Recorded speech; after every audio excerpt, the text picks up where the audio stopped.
We're all only a couple of bad decisions away from being homeless.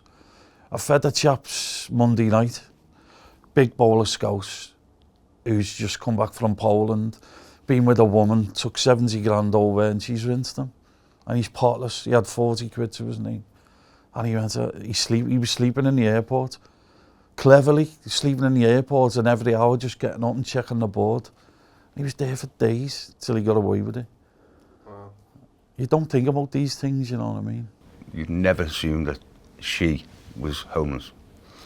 And then she told me she'd lived with a partner. She moved in with him into his property, unbeknown that person had done up a load of debt on the property, not paying the rent, not paying the council tax. That person then done a flit, left her in the home. The bailiffs turned up and said she had no right to be there anyway, so kicked her out.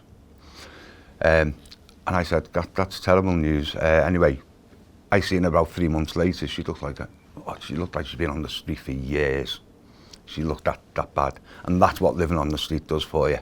And by the way, this was a woman who'd served 18 years in the RAF. There's a gentleman, and he's so grateful. Worked all his life since he was 13, like most of them have. And he's looking after his brother, who's really bad epilepsy. And me and my sister dropped him off one night, and we gave Maddie a load of bags. We said, right, this is what's come through. Look, take these. We're not going to use them.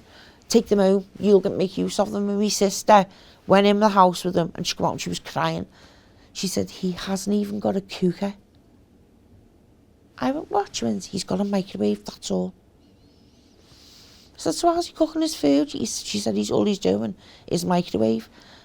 And he will only ever have one light on at a time downstairs.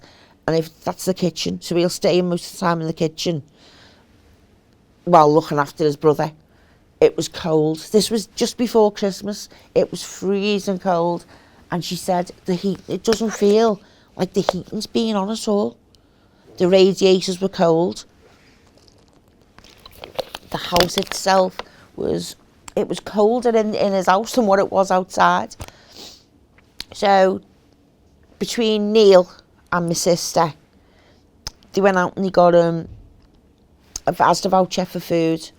They got him a air fryer. They got him a new kettle.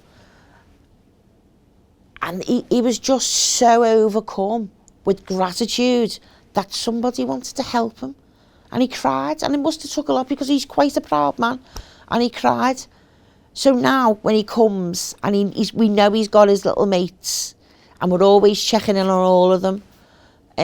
That's just the other side that I noticed that Monday night, which I couldn't believe was happening with that. These older people who've worked since they were so young are having to rely on people like me and my husband and all the volunteers to get a hot meal.